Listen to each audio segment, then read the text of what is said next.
മാമ്പഴം 10ന്റെ ഈ പുതിയ അധ്യായത്തിലേക്ക് എല്ലാ പ്രിയപ്പെട്ട പ്രേക്ഷകർക്കും സ്വാഗതം. ഇന്നാദ്യമായി കവിത ചൊല്ലാൻ എത്തുന്നു സൗമ്യ. ഇന്നൊരു തുള്ളൽ കവിതയാണ് ഈ വേദിയിൽ അവതരിപ്പിക്കാൻ പോകുന്നത് അല്ലേ? ആരുടെ കവിത?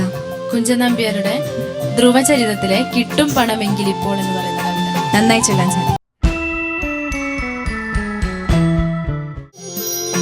മാനുഷന്മാരുടെ മോഹങ്ങൾ ഓരോന്നെ ഞാനുര ചെയ്യുന്നു, കേൾക്ക നീ ബാലക. മാനുഷന്മാരുടെ മോഹങ്ങൾ ഓരോന്നെ ഞാനുര ചെയ്യുന്നു, കേൾക്ക നീ ബാലക. കിട്ടും പണമെങ്കിൽ ഇപ്പോൾ മനുഷ്യർക്കു ദുഷ്ടത കാട്ടുവാനൊട്ടും മടിയില്ല.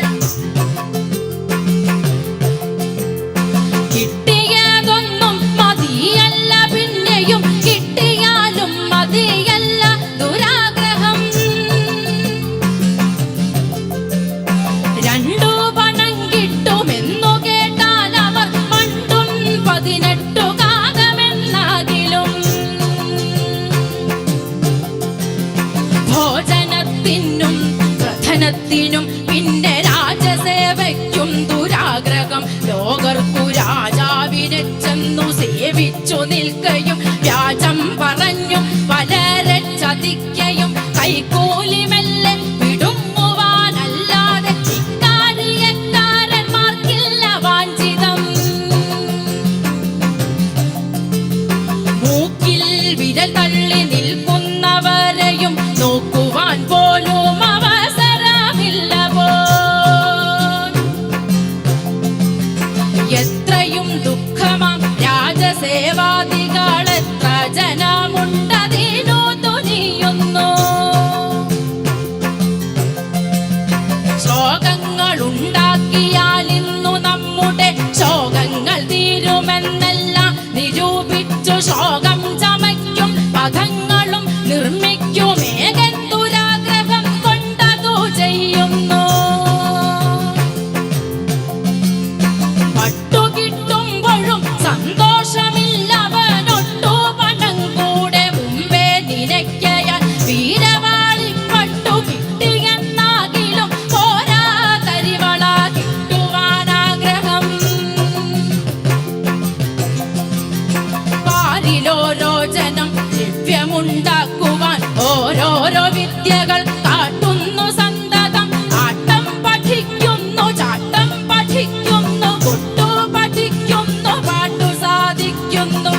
മുട്ടാതെ കച്ച കെട്ടുന്നു ചിലർ, നിന്നു വെട്ടും തടയും വടിയും പയറ്റുന്നു. വായന കൊണ്ട് ഫലിപ്പുവിക്കാലമിന്നായതിന്നും ചിലരുഷ്ണം പിടിക്കുന്നു. ആയതി വേണമെന്നാൽ പണം കിട്ടുമെന്നായുധ വിദ്യയ്ക്കൊരുവൻ തുനിയുന്നു. വിദ്യകൾ മറ്റുള്ളതെല്ലാം വൃഥാ തന്നെ, വൈദ്യം പഠിക്കണം ദ്രവ്യമുണ്ടാക്കുവാൻ. താരസ്കരാകൃതം കുൽകുലു തിക്തകം ചേരുന്ന നെയ്തളും എണ്ണപ്പൊടികളും സാരമായുള്ള ഗുളികയും കൊണ്ടു ചെന്നോരോ വിധം പണം കൈക്കലാക്കിയിടുന്നു. മന്ത്രവാദം പഠിക്കുന്നു ചിലർ, പിന്നെ മന്ത്രങ്ങൾ ഓരോന്നെഴുതി കൊടുക്കുന്നു. മന്ത്രികളോടും മരജരോടും ചെന്നു മന്ത്രിച്ചു പട്ടും വളയും പിടുങ്ങുന്നു. ജ്യോതിഷശാസ്ത്രം പഠിച്ചവർ മിക്കതും പാതിരാജ്യം കൈക്കലാക്കാൻ തടവില്ല. ജാതകം നോക്കിയിട്ടവർ പറഞ്ഞിടുന്ന കൈതവം കേട്ടാൽ കൊടുക്കും പല വസ്തു.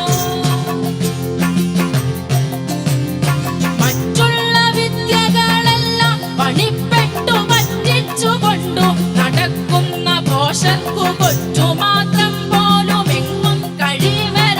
മറ്റുള്ളതോ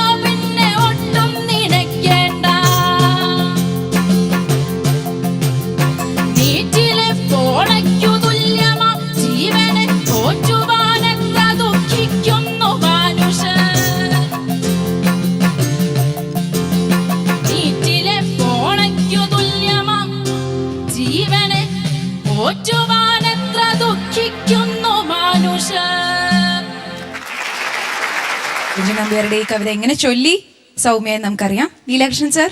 സൗമ്യ തുള്ളൽ കൃതികളെ എടുത്തുകൊണ്ടുള്ള ഈ റൗണ്ടിൽ നന്നായിട്ടാണ് ഈ കവിത തിരഞ്ഞെടുത്തതിൻ്റെ ഒരു ഔചിത്യം വളരെ പ്രധാനപ്പെട്ടതാണ്. കാരണം ദീപസ്തംഭം മഹാശ്ചര്യം നമുക്കും കിട്ടണം പണം എന്ന് നമ്പ്യാർ ഒരിക്കൽ പറഞ്ഞിട്ടുണ്ട്. അതിൻ്റെ വേറൊരു ഭാവമാണ്, ധ്രുവന്റെ കഥയാണ് പറയുന്നത് അല്ലേ, ധ്രുവചരിതമാണ് കഥ. ധ്രുവന്റെ കാലത്തെ കാര്യം എഴുതുന്നത് 18-ാം നൂറ്റാണ്ടിലെ കവിയാണ്. അതൊരു തുള്ളൽ രീതിയിലാണ് ശരിക്കും സൗമ്യ ചൊല്ലിയത്. തുള്ളിയില്ല എന്ന് മാത്രമേ ഉള്ളൂ. അതിൽ വേണ്ടത്ര ഒരു എന്താ പറയുക, അതിനപ്പുറത്തേക്ക് ഒരു പൊലിമ വേണ്ടേ, ഒരു തുള്ളൽക്കാരൻ ചൊല്ലുന്നതിൻ്റെ അപ്പുറത്തേക്ക് വരണ്ടേ. മാത്രമല്ല ചില ഉച്ചാരണങ്ങളൊക്കെ മോഹങ്ങൾ ഓരോന്നേ എന്നാണ്, മനുഷ്യന്മാരുടെ മോഹങ്ങൾ ഓരോന്നേ ഞാനുര ചെയ്യുന്നു എന്നാണ്. അവർ ഓരോന്നേ തന്നെ പറയണം. അതുപോലെ ഷാ ഉച്ചരിക്കുമ്പോൾ ഇപ്പോഴും പ്രശ്നമുണ്ട്. ഷാ എന്നൊക്കെ ദുഷ്ടത, ജ്യോതിഷം അല്ലേ, അങ്ങനെയൊക്കെ ചില ഇപ്പോൾ ഈ റൗണ്ടിൽ ഉച്ചാരണത്തിലൊക്കെ ചില വൈകല്യം വരാതെ നോക്കണം.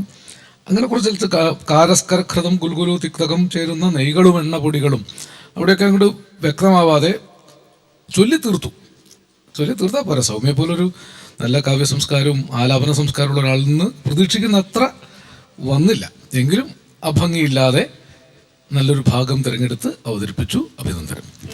നന്ദി സർ. മുരുകൻ സർ.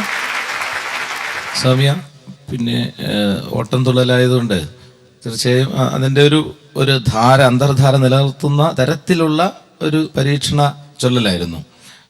ഒരു പണാധിപത്യ കാലം വരുന്നതിന് മുമ്പ് തന്നെ ഇന്നത്തെ ഒരു പണാധിഷ്ഠിത ലോകത്തെ നിർവചിച്ചു വച്ചിരിക്കുകയാണ് ഈ ഭാഗത്ത് അല്ലേ. നമ്മളിപ്പോൾ റിയാലിറ്റി ഷോയ്ക്ക് വേണ്ടി പഠിക്കുന്ന കുട്ടികളെ കാണാം. അതിനുവേണ്ടി ആട്ടം പഠിക്കുകയും പാട്ട് പഠിക്കുകയും കൊട്ടു പഠിക്കുകയും ചെയ്യുകയും വീട്ടിൽ നിന്ന് അച്ഛനും അമ്മയും ഉണ്ടെങ്കിൽ അവരും കൂടെ കയറി നിന്ന് ആടുകയും പാടുകയും കൊട്ടുകയും ചെയ്താൽ മാത്രം വലിയ ഒന്നാം സ്ഥാനക്കാരാകുകയും ചെയ്യുന്നതിന് വേണ്ടി പഠിക്കുന്നുണ്ട് പിള്ളേർ ഇപ്പോൾ. തീർച്ചയായും അങ്ങനെ പഠിക്കുന്നുണ്ട്. അതുപോലെ പണം കിട്ടാൻ വേണ്ടി ഏറ്റവും അന്നന്ന് കാലത്ത് ഏത് പഠിച്ചാൽ കൊള്ളാം. അങ്ങനെയാണ് ഇപ്പം നമുക്ക് എഞ്ചിനീയർമാരെ മുട്ടാതെ നടക്കാൻ പറ്റാത്ത സാഹചര്യമുള്ളത് അല്ലേ. ബസ്സിൽ കയറി കഴിഞ്ഞാൽ 10 എഞ്ചിനീയർമാരെങ്കിലും നമ്മൾ മുട്ടാതെ ഇറങ്ങാൻ പറ്റില്ല. അപ്പോൾ ആ ഒരു കാലഘട്ടത്തെ അന്നേ കൃത്യമായി അടയാളപ്പെടുത്തിയതാണ് ഈ കവിത. ഈ കവിതാ ഭാഗം തിരഞ്ഞെടുത്തത് നന്നായി. അതിനകത്തെ ആ ഫലിതം, ഹാസ്യം കേൾക്കുന്ന ആളിൻ്റെ ഹൃദയത്തിൽ എത്തിക്കാൻ കെൽപ്പുള്ള ആലാപനമായിരുന്നില്ല മോളെ. അതിനകത്ത് അങ്ങനെ വരുന്ന മേഖലകളിലെ ഹാസ്യം കൃത്യമായി നമുക്ക് അല്ലെങ്കിൽ കേട്ടുകൊണ്ടിരിക്കുന്ന ആളിലേക്ക് കയറി പോകുന്നില്ല. പക്ഷെ അതിനൊരു കാരണമുണ്ട്. ഓട്ടംതുള്ളലിലാണെങ്കിൽ അത് വ്യക്തമായി അഭിനയം കൂടെ അതിൻ്റെ കൂടെ കടന്നു വരുന്നതുകൊണ്ട് പെട്ടെന്ന് വരും. പക്ഷെ നമുക്കങ്ങനെ ചെയ്യാൻ കഴിയുന്നില്ല. എന്നാലും അങ്ങനെയുള്ള ചില ചിന്തകൾ ഉണ്ടായിരുന്നതിൽ കുറച്ച് കുഴപ്പമില്ലായിരുന്നു. അതുപോലെ ആലങ്കോട് നേരത്തെ പറഞ്ഞതുപോലെ തന്നെ ചിലയിടത്ത് വൈകാരികത കൂടി പോകുമ്പോൾ വാക്കുകളും അക്ഷരങ്ങളും ഒക്കെ പോകുന്നുണ്ട്. ശ്ലോകം ചമയ്ക്കും പദങ്ങളും നിർമ്മിച്ചു എന്നാണ് പദങ്ങളെ. അപ്പം അങ്ങനെയൊക്കെയുള്ള കാര്യങ്ങൾ ശ്രദ്ധിക്കണം. ഇപ്പോൾ നമ്മൾ ഞാൻ നേരത്തെ പറയാറുള്ളത് പോലെ ശ്രദ്ധിക്കേണ്ട സമയമാണ്. ആശംസകൾ. നന്ദി സർ. സൗമ്യക്ക് എത്ര മാർക്ക് ലഭിച്ചു എന്നറിയാം. നീലകൃഷ്ണൻ സർ. സൗമ്യക്ക് 50-ൽ 46 മാർക്ക്. നന്ദി സർ. മുരുകൻ സർ. 50-ൽ 46. നന്ദി സർ.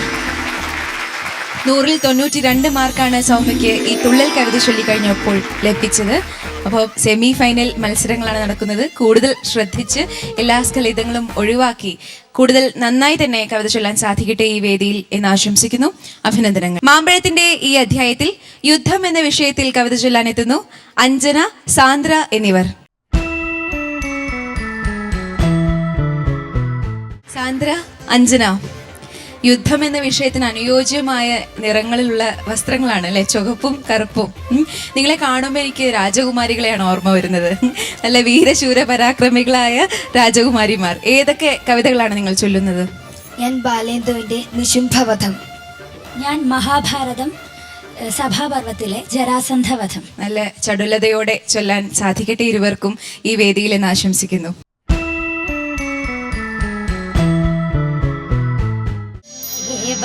ജഗന്മയ ഭാഷിതം കേട്ടുടൻ ഭാവം പകർന്നു പറഞ്ഞിതു മാഗധൻ.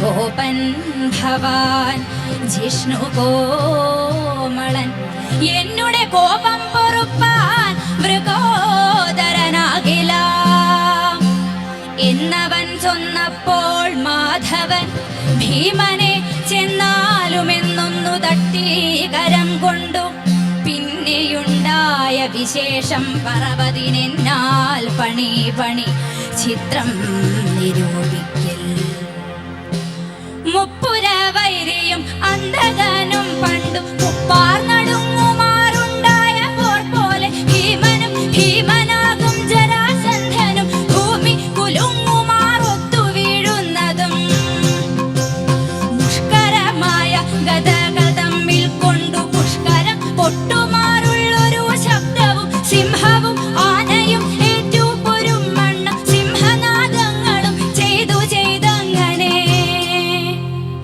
ഇങ്ങനെ ചെന്നു 15 നാളപ്പോൾ എങ്ങനെ വന്നു ന്യായമെന്നു സംശയം അർജുനനുണ്ടായതുള്ളിലതു നേരം അച്യുതനോടുണർത്തിച്ചരുളിയിടിനാൻ കൊണ്ടൽ നേർവർണ്ണൻ ഉപദേശവും ചൊന്നാൻ രണ്ടായി പൊളിച്ചു മറിച്ചിടുവാനപ്പോൾ പച്ചില കീറി മറിച്ചിട്ടാൻ അർജുനൻ വിച്ചയായി മാരുതി മാഗധൻ തന്നെയും തച്ചു നിലത്തു പതിപ്പിച്ചൊരു പദം നിശ്ചലമാകെ ചവിട്ടി നിന്നപ്പോൾ മറ്റേ ചരണം പിടിച്ചങ്ങുയർത്തിയിട്ടു തെറ്റെന്നു ചിന്തിനാൻ മാരുതപുത്രനും ക്ഷുത്തുകൊണ്ടേറ്റവും മാർത്തനായി മേവിന ഹസ്തിവീരൻ പന ചീന്തുന്നതുപോലെ ക്രുദ്ധതയോടതിശക്തനാം ഭീമനും മൃത്യുപുരത്തിനയച്ചാനവനെയും ക്രുദ്ധതയോടതിശക്തനാം ഭീമനും മൃത്യുപുരത്തിനയച്ചാനവനെയും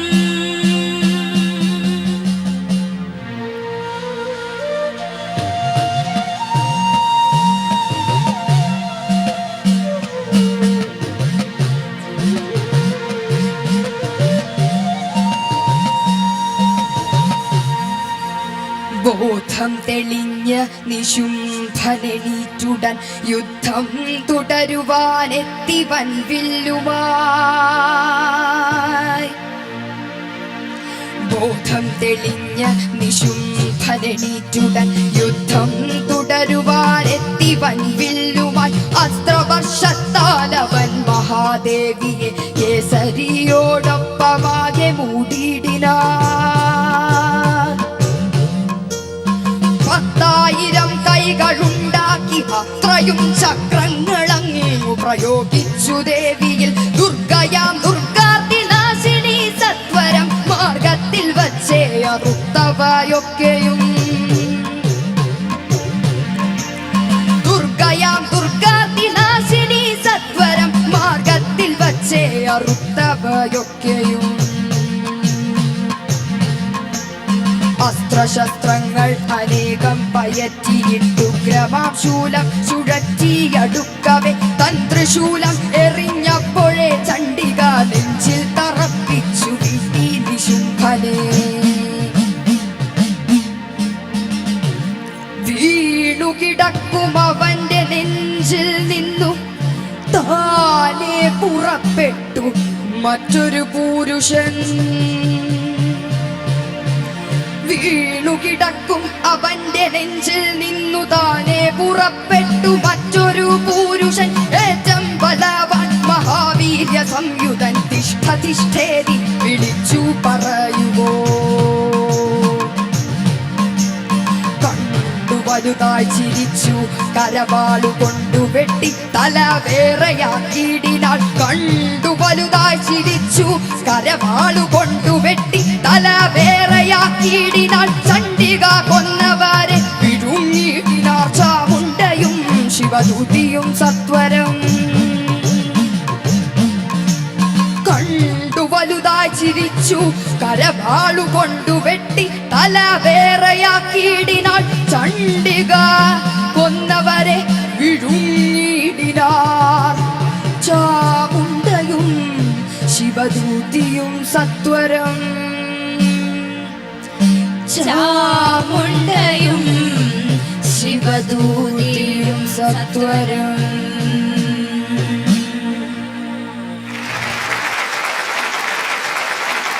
എങ്ങനെ ഉണ്ടായിരുന്നു നിങ്ങളുടെ രണ്ടുപേരുടെയും ആലാപനം എന്ന് നമുക്ക് വിധികർത്താക്കളോട് തന്നെ ചോദിക്കാം. ലീലകൃഷ്ണൻ സർ.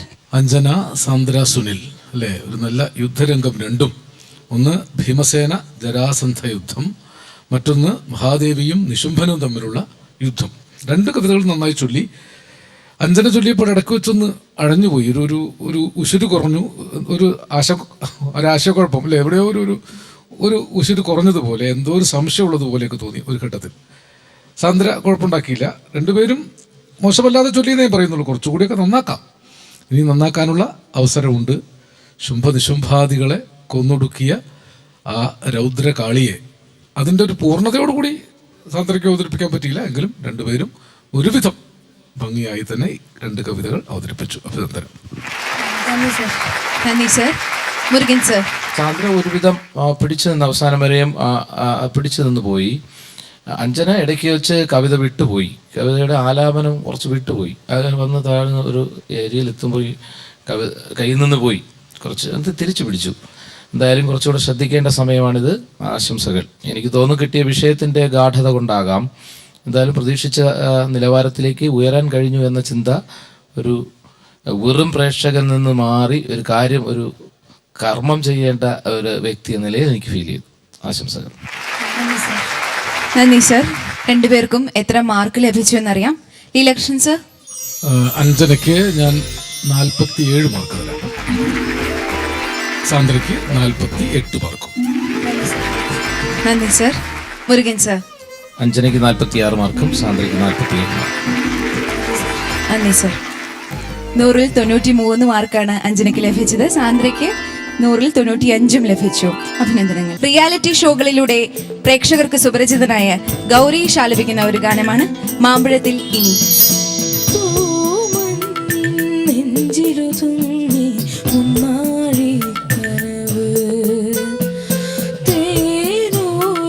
സാന്ത്വനമായി ആലോലം കാറ്റ് സന്ധ്യാരാഗവും തീരവും വീർപ്പിരിയും വേളയിൽ എന്തിരിന്നും വന്നു നീ പൂന്തിങ്കളേ തൂമഞ്ഞിൻ നെഞ്ചിലൊതുങ്ങി മുന്നാഴി കനവ്.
മറ്റൊരു കാവ്യ വസന്തത്തിനായി, മാമ്പഴത്തിന്റെ പുതിയൊരു അധ്യായത്തിനായി നമുക്ക് കാത്തിരിക്കാം. അതുവരെ നന്ദി, നമസ്കാരം, ശുഭരാത്രി.